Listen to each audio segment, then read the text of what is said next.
以下係女子 U14 400米決賽成績，第3名張月希 MOVE 成1分06秒7，第2名李海晴 TKA 成績1分04秒88，第1名譚海晴 MOVE 成績102秒50，破大會紀錄。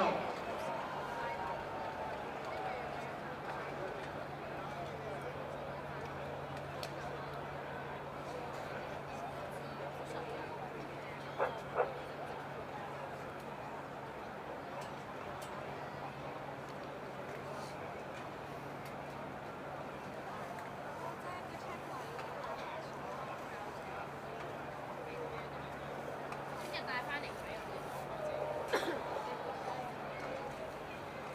我唔買，睇啊睇咗，我都未睇晒。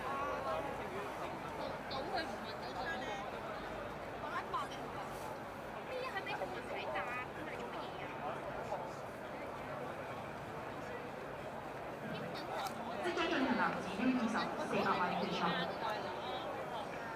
按咗吧。